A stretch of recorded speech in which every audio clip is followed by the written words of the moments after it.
Nouvelle Mégane, c'est un énorme enjeu pour Renault parce que c'est la 4e génération de Mégane qu'on fait.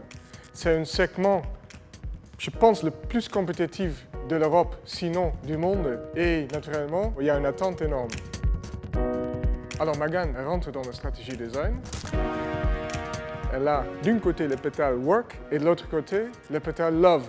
Ça semble une contradiction, mais c'est normal parce que c'est une voiture qui doit faire tout. Elle doit être sexy, attractive, mais aussi pratique. Elle doit être un peu puissante, mais aussi sobre, compacte à l'extérieur, mais aussi très spacieux à l'intérieur. C'est tout ça l'enjeu d'une nouvelle Mégane. Tout d'abord, nous avons voulu améliorer les proportions de la voiture. La nouvelle Mégane, elle est plus basse que Mégane 3 d'environ 25 mm. Elle est plus large au niveau des bois. Tout ça pour améliorer sa position sur la route. Ensuite, nous avons voulu donner une expression dynamique et sensuelle à la voiture.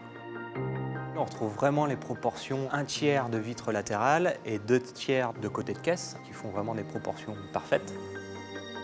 On a des épaules bien sculptées, bien généreuses qu'on va retrouver sur la Clio et des lignes très précises, très dynamiques qui parcourent la voiture et qui lui donnent vraiment ce côté haut de gamme qu'on retrouve sur la Talisman, comme un costume bien taillé, vraiment de la haute couture. On retrouve la signature lumineuse de Renault en forme de C, mais sur la Mégane, cette fois-ci, on a voulu faire quelque chose de spectaculaire. On a la forme qui sort du projecteur et qui rentre dans le bouclier et qui encadre bien notre identité de marque.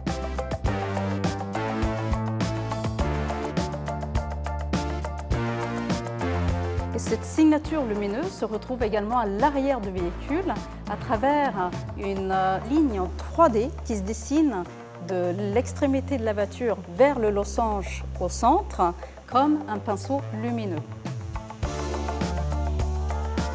En ce qui concerne le design extérieur des versions GT, on a redessiné tout le bouclier avant, c'est-à-dire qu'on a joué avec une entrée d'air qui est surdimensionnée, de part et d'autre de laquelle on a implanté des écopes d'entrée d'air qui sont un élément important de la lecture de la face avant de chez Renault Sport. Nouvelles roues, ensuite de 18 pouces, elles ont un aspect diamanté qui renvoie à toute cette recherche de qualité perçue de la voiture. À l'arrière, c'est toute la partie basse du bouclier arrière qui a été revue, à la fois pour y implanter un diffuseur, mais également 2 échappements de forme particulière qui font écho à la forme des écopes du bouclier avant.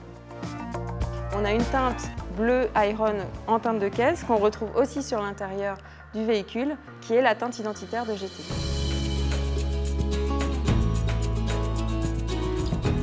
C'était un privilège de dessiner la nouvelle Mégane, qui est quand même le produit phare de Renault. Mes inspirations principales, c'était bien sûr retrouver cette sculpture des surfaces, ce raffinement qu'on peut retrouver sur le concept car Désir, qui est à la base de la renaissance de Renault. Après, je me suis bien sûr inspiré de toute la finesse et le raffinement qu'on peut retrouver dans une montre. Alors, j'ai puisé dans les codes du luxe. Ça fait plaisir de pouvoir mettre sa propre petite touche, de aussi être là pour défendre les bonnes idées. Je me sens plutôt fière du résultat de la nouvelle Mégane. Franchement, c'est une très belle voiture. Elle se distingue de la concurrence. Mais une voiture doit séduire au premier coup.